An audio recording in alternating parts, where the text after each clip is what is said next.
Magandang gabi, ating mga kababayan. Ikinalulungkot ko na meron po tayo natanggap na report na meron na pong casualty na Pilipino dito po sa gera na nangyayari sa Middle East. Na-report po sa atin ay namatay po ang isang Mary Ann Velasquez de Vera na tigang Pangasinan.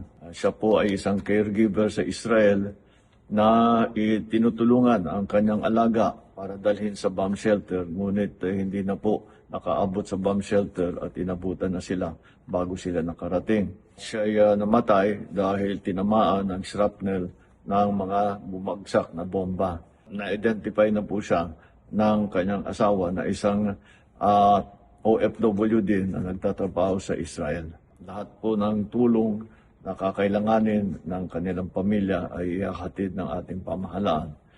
Patuloy po ang ating pag-monitor sa kalagayan ng ating mga kababayan na nasa gitna nitong gera, patuloy pa rin sa Middle East.